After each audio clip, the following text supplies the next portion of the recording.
এমন একটা ক্ষমতা আছে, যে ব্যক্তি নামাজ পড়বে অটোমেটিক তাকে অশ্লীল মন্দ পাপের কাজ থেকে সে অটোমেটিক দূরে থাকতে শুরু করবে। ইবনে কাসির রাহিমাহুল্লাহ তাফসীর ইবনে কাসিরের মধ্যে এই আয়াতের ব্যাখ্যা করতে গিয়ে মুসনাদ আহমদ, মুসনাদ আবি ইয়ালা থেকে একটা হাদিস নিয়ে আসছে। হাদিসের সংক্ষিপ্ত রূপ এমন: আল্লাহর নবী একদিন মসজিদে ফজরের সময় বসে আছেন, আর একজন সাহাবী মসজিদে ঢুকে ও নামাজ পড়ছে। আল্লাহর নবীর পাশে আরেক সাহাবী এসে বলছে, ইয়া রাসূলুল্লাহ, ওই যে ওই লোকটাকে দেখছেন নামাজ পড়ছে? জি। আল্লাহ নবী, লোকটা চোর, লোকটা ডাকাত, এই যে নামাজ পড়ছে না, আমি তাকে আজকে রাত্রি বেলাতে চুরি করতে দেখেছি, ও চুরি করে এসে মসজিদে ঢুকেছে। আল্লাহ নবী তার কথা শুনে বলছেন, ইন্না সালাতা তানহা, জেনে রাখো সালাত মানুষকে অশ্লীল মন্দ কাজ থেকে দূরে রাখে, তাকে বাধা দিও না, মসজিদে আসতে থাক। কিছুদিন পর আবারও ওই সাহাবী এসে মসজিদে নামাজ পড়ছে। আল্লাহ নবীকে সাহাবী বলছে, আল্লাহ নবী, বললাম না ও চোর, আজকে চুরি করেছে, নিজের চোখে দেখেছি ও চুরি করেছে।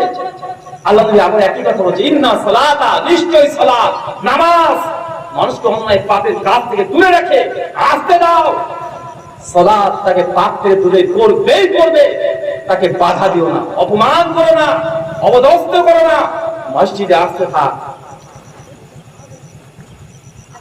হাদিসের রাবী বলছেন, এরপর ওই সাহাবী আর নবীকে কোনো অভিযোগ করে না। আল্লাহ নবী তখন সাহাবীকে বলছে, কি গো, তোমার ওই বন্ধুর খবর কি? তার ব্যাপারে তো কোনো অভিযোগ শুনছি না, কি আবার? উনি সাহাবী বলছেন, ইয়া রাসূলুল্লাহ, আমি বেশ কিছুদিন থেকে দেখছি সে আর চুরি করে না, আর চুরি করে না। আল্লাহ তখন কোরআনের এই আয়াতটি আবার পাঠ করছেন। তার মানে কি বোঝা গেল? মানুষ যদি পাপী হয়, মানুষ যদি গুনাহ করে, ডাইরেক্ট তার মুখের উপরে গুনাহর কথা বলা যাবে না। সে গুনাহ করেছে, ডাইরেক্ট তার গুনাহটাকে ধরে তাকে অপমান করা, পদাস্ত করা। মসজিদে দেখা থেকে নিয়ে এসেছে, ভদরে সেই লোকটা সুদের সঙ্গে জড়িত আছে, ডাইরেক্ট বলে দিলেন, এই তোর কথা চলবে না, এই কথা বলা যাবে না, বুঝতে পারলেন না মনে হয়? হতে পারে কেউ একটা পাপের সঙ্গে যুক্ত আছে, জুয়ার সঙ্গে যুক্ত আছে, ধরা মজলিসে ওই লোককে আপনি এই কথা বলতে পারবেন না, তুই তো জুয়া খেলিস, তুই তো সুদখোর, ঘুষখোর, জেনা কর, ব্যভিচারী, তুই তো কুরবানি দিস না, তোর সামর্থ্য নাই, তুই কেন কুরবানি দিবি না? এই জন্য ভরা মজলিসে এইভাবে একজন মানুষকে আমল নিয়ে অপমান করতে পারবে না, তার গুনাহ নিয়ে অপমান করতে পারবে না। কেন? আল্লাহ নবী আলাইহিস সালাম পরিষ্কার জানিয়ে দিয়েছে, মানুষ যদি কোনো পাপ করে তাকে ভরা মজলিসে এই ইসলাম করতে পারবে না। তাকে গোপনে বলেন, পার্সোনালি বলেন, পাশে বসে রেখে বলেন, কারণ সে ব্যক্তি জাহান্নামে চলে যাচ্ছে। এখন এই ব্যক্তিকে আপনি কি করবেন? ধমকে বলবেন না আদর করে বলতে হবে? চাচা, আদর করে বলতে হবে। এই 5টা পয়েন্ট গুনাহ থেকে বাঁচার উপায়। ঈমানি সাহায্য যদি কিছু করতে চান, ঈমান যদি বৃদ্ধি করতে চান, নারী পুরুষ যে কেউ এই 5টা আমল করলে ইনশাআল্লাহ জেনে রাখেন, অবশ্যই আপনি ঈমানের টেস্ট পাবেন, পাপ থেকে দূরে থাকতে পারবেন। যদি আপনার ইচ্ছে হয় যে না, আমি পাপ থেকে দূরে থাকতে চাই, আমি তওবা করতে চাই, আমি গুনাহ থেকে বাঁচতে চাই, এরকম হৃদয় যদি থাকে, তবেই আপনার এই আজকের এই আলোচনা আপনার জন্য উপকারী হবে। আর যদি মনে করেন যে না না না না, কি দরকার পাপ থেকে দূরে থাকা, কি দরকার, যা আছে এইভাবে চলবে, তাহলে আপনার জন্য আলোচনাটা বৃথা হয়ে যাবে। আচ্ছা বলেন তো, কয়টা পয়েন্ট বলেছি? কয়টা বলেছি? কয়টা? 5টা পয়েন্ট বলেছি।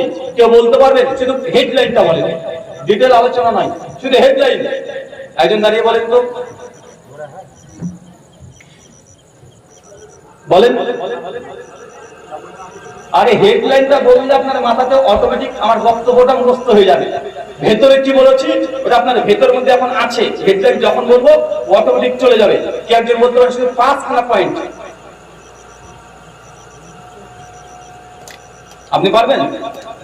আচ্ছা যান, 5খানা যদি হেডলাইন বলতে পারেন, পয়েন্ট বলতে পারেন, 300 টাকা দেবো।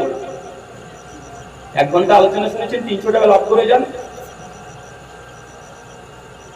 আর আমি আলোচনা করলে শেষে প্রশ্ন করি আমার আলোচ্য বিষয় থেকে, আর অ্যান্সার করতে পারলে টাকা অফারও করি, পাবেন, চিন্তা নেই। কেউ বলতে পারবেন? তুমি পারবে? সময় ওই দাঁড়িয়ে পড়েছে তুমি। আচ্ছা যান, 500 টাকা দেবো, 5 পয়েন্ট 500 টাকা।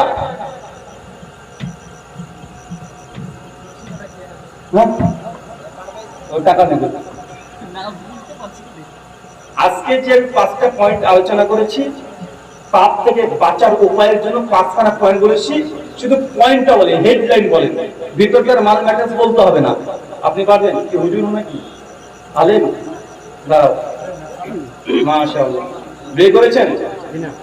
বিয়ে এখনো হয়নি? এটা ইয়েতিম মানুষ। বলেন পয়েন্ট 1 নাম্বার, 5 থেকে কপি তুলে দেবে না, খোঁজাখুঁজি করে বলে দেবে না আমার 500 টাকার ব্যাপার, বলে দিলে 500 চলে যাবে। তাই 5 থেকে তুলে দিও না। মিলিয়ে না বুঝতে পারলে হয়েছে। তুমি উল্টে পাল্টে চিট করে যা ইচ্ছা তুমি বলো, সমস্যা নাই।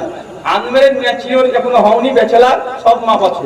1 নাম্বার, মুমিন ব্যক্তির সাথে থাকা। মুমিন ব্যক্তি ছাড়া চলাফেরা। আচ্ছা, মানে আপনি উত্তম সঙ্গীর সঙ্গে চলাচল করা। 2 নাম্বার, বন্ধুত্ব বজায় রাখা, মানে নেককার বন্ধু নির্বাচন করা। দুটোতে একই পয়েন্ট হয়ে গেল যে ভাই, ঘুরে ঘুরে কি এটাকে 5টা বানিয়ে দেবে নাকি? বিনা দুটো তো হয়ে গেল। শিরক ও বিদআত থেকে মুক্ত থাকা। এই কথা আমি কবে বলেছি? তো ইতিহাস হয়ে গেল রে। পয়সা বড় হয়ে গেছে। কে বলতে পারবেন 5খানা পয়েন্ট 500 টাকা? মাত্র 15 সেকেন্ড সময়। স্টপওয়াচ অন করছি, 15 সেকেন্ড। এর মধ্যে হাত তোলেন, 5খানা পয়েন্ট বলে 500 টাকা। আজকের আপনি বলবেন কি মৌলানা? দেখি সব হুজুর হুজুর মনে হচ্ছে, কিন্তু হুজুর না রে ভাই, খেজুর সব। বলেন 1, সামনে চলে আসেন। বিয়ে করেছেন? বিয়ে হয়েছে? কটা? মাত্র 1টা। আচ্ছা ঠিক আছে, ভালো, মাশাআল্লাহ। শয়তানকে চেনা। 2 ভালো স্ত্রী। স্ত্রী তো এইভাবে হেডিকে বলেছিলাম, হেডিং যেটা ছিল এটা তো ভেতরের আলোচনা। ভালো বন্ধুর মধ্যে ভালো স্ত্রী ঢুকিয়েছি। আচ্ছা নাও, 2টো নিয়ে 1টা হলো, 2 হয়ে গেছে। 3 গুনার যদি হয়ে যায়, স্বেচ্ছায় তো বলবো না যে একটা গুনাহ করি পরে একটা নেকি করে দিন, এমন যেন না হয়। গুনাহ যদি অনিচ্ছায় হয়ে যায়, সঙ্গে পাল্টা একটা নেকির কাজ করে নিতে হবে। 3 মাশাআল্লাহ। 4 টাকা আমার গেল এবার।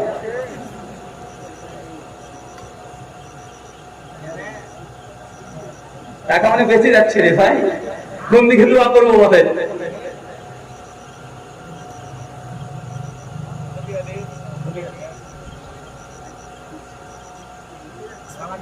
ব্রেনের উপরে খুব চাপ করছে না?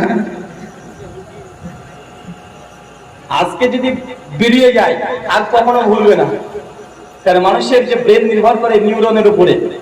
যতক্ষণ পর্যন্ত নিউরনকে প্রেসার ক্রিয়েট না করা হচ্ছে, ততক্ষণ সে স্মৃতির মধ্যে ধরে রাখতে পারবে না।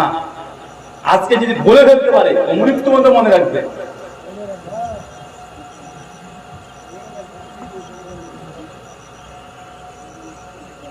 যাও বসে পড়ো। টাকা আমার বেঁচে গেছে। আচ্ছা আমি বলে দেবো? হ্যাঁ, আমি বলবো কি? মনে রাখতে পারবেন? তাহলে আমি বলি। আমি বলছি 500 টাকা করে সব দেন আপনারা, আমাকে না, মসজিদে দেবেন। আরে ভাই, আমি দিতে চাইলাম, আপনারা দিতে পারবেন না? আচ্ছা আপনার 200 টাকা করে সবাই দিয়ে দেবেন, তাহলে ইনশাআল্লাহ। 1, ইবলিস শয়তানকে চেনা। 2, বন্ধু নির্বাচন। 3, নেককার পরস্পর মজলিসে চলাচল করা, ভালো মানুষের সঙ্গে উঠা বসা করা, পাপিষ্ঠ খারাপ মানুষের মজলিসে না বসা। 4, যদি গুনাহ হয়ে যায় সে গুনাহকে গোপন রাখা, জান চলে যাবে, তৃতীয় কোনো ব্যক্তির সঙ্গে শেয়ার করবো না। 5, শেষেটা কি বলেছে বলেন তো? ও তো বলে গেল রে, এখন কি বললো? গুনাহ যদি হয়ে যায় অনিচ্ছাকৃত হয়ে গেছে, সঙ্গে সঙ্গে একটা নেকির কাজ করা। গুনাহ যদি 1 মিনিট হয়ে যায়, 1 মিনিট যদি গান শুনে ফেলেছেন, 10 মিনিট কোরআন মাজিদ অডিওতে শুনে ফেলেন, কথা বুঝতে পারলেন? তাই শয়তান আপনাকে দেখে পালাবে যে না না না একে থাকাই যাবে না, দেখি 1 মিনিট যদি জোর করে গান শোনায় 10 মিনিট কোরআন শুনে নাই, না না না না না এর কাছে বসা যাবে না, শয়তান আপনাকে দেখলে এমনি পালিয়ে যাবে। আল্লাহ সুবহানাহু ওয়া তাআলা এই 5খানা আমল করা তৌফিক দান করো, তাহলে পড়ি আমিন। আল্লাহ আমাদের পূর্বে বিগত দিনে যত গুনাহ সাগীরা কাবীরা গোপন প্রকাশ্যে যত গুনাহ হয়েছে আল্লাহ তোমার কাছে তওবা ইস্তেগফার পাঠ করছি, পূর্ববর্তী সমস্ত গুনাহ আমাদের তুমি ক্ষমা করে দাও, সকলে করি আমিন। ভবিষ্যতে আমাদের হৃদয় আমাদের অন্তর আল্লাহ তোমার সঙ্গে ঝুলিয়ে দাও, সকলে করি আমিন। এই বলে আজকের মতো আলোচনা শেষ করলাম। ওয়া মা আলাইনা ইল্লাল বালাগ। আসসালামু আলাইকুম ওয়া রাহমাতুল্লাহি ওয়া বারাকাতুহু।